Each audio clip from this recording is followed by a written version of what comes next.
बिस्मिल्लाहिर्रहमानिर्रहीम। अस्सलाम वालेकुम नाजरीन, मैं हूँ आपका मेज़बान लियाकत राजफर।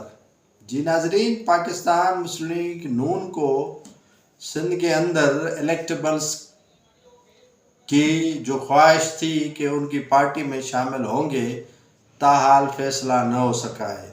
कई रहनुमाओं से उन्होंने राब्ते किए, लेकिन मुस्लिम लीग नून को ताहाल इन मामलात में कामयाबी कहीं से भी दिखाई हुई नज़र नहीं आ रही है।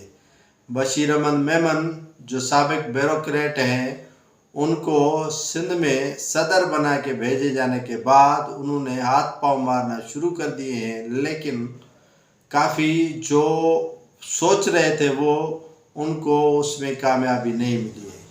मुस्लिम लीग नून में जिन इलेक्टेबल्स को वो शामिल करवाना चाहते हैं, वो ख़ास तौर पर जो है वो पाकिस्तान पीपल्स पार्टी से अपने मामलात क्लियर कर चुके हैं।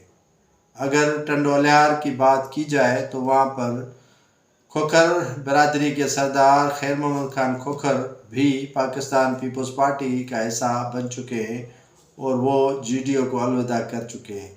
आदिल उन्नड़ जो पाकिस्तान पीपल्स पार्टी में शामिल हो गए हैं और GDO से अलविदा कर दिए। अली गौहर खान मर जिसकी ख़ास से हुई थी पाकिस्तान फंक्शनल लीग GDA में, वो भी पाकिस्तान पीपल्स पार्टी को प्यारे हो गए हैं। तो कुछ जो इलेक्टेबल्स के लिए बशीर मेमन दावा कर रहे थे कि वो आ रहे हैं और पीपल्स पार्टी को टफ टाइम दिया जाएगा, फ़िलहाल मुझे दूर दूर तक जो है वो आसार नज़र नहीं आ रहे कि कौन सा इलेक्टेबल उनके साथ जाने को तैयार है।